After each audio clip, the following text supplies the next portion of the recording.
দেখো এখানে আমি তোমাদের সামনে এখানে সেমি লগ গ্রাফ পেপার একইভাবে লগ লগ গ্রাফ পেপার তুলে ধরেছি।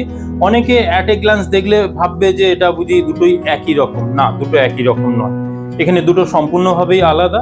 এখানে আমরা যদি লগ লগ গ্রাফ পেপার দেখি, এখানে আমাদের এক্স এবং ওয়াই অক্ষ দুদিকেই এখানে লগারিদম স্কেল ব্যবহার করা হয়েছে।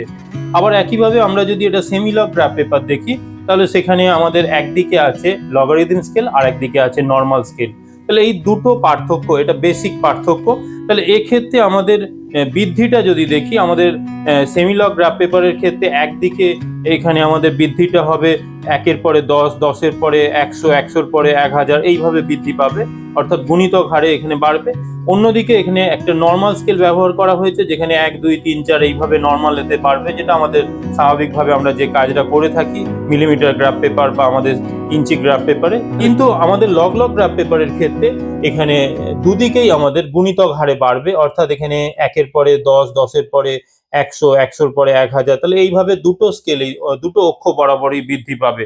ব্যবহারের যদি আমরা ধরন দেখি, তাহলে এখানে আমাদের এই যে লগ লগ গ্রাফ পেপার, এক্ষেত্রে আমরা কোনো পাওয়ার রিলেশনশিপকে বোঝানোর জন্য ব্যবহার করে থাকি, যেখানে ওয়াই ইনভার্সলি প্রপোর্শনাল এক্সএন। একইভাবে আমাদের এখানে এক্সপোনেনশিয়াল গ্রোথটাকে দেখানোর জন্য আমরা সেমিলগ গ্রাফ পেপার ব্যবহার করে থাকি। তাহলে এই দুটো ক্ষেত্রেই সব থেকে মজার বিষয় হচ্ছে যে কোনো আমরা কার্ভ লাইনটাকে আমরা স্ট্রেট লাইনে দেখাতে পারবো। এক্ষেত্রে আমি যদি একটা বিষয় দেখাই তোমাদের, তাহলে বিষয়টা বুঝতে পারবে। তা দেখো, এইরকম একটা আমরা স্ট্রেট লাইনে বিষয়টা পেয়ে যাব, কোনো কার্ভ লাইন থাকছে না, এখানে স্ট্রেট লাইনে রূপান্তর হয়ে যাচ্ছে।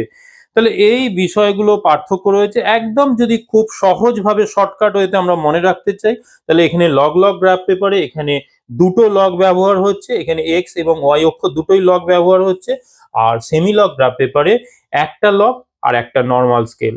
চলো, তোমরা জিও ফান্ডা চ্যানেলটার সঙ্গে যুক্ত থাকো এইরকম নতুন নতুন ভিডিও পাওয়ার জন্য।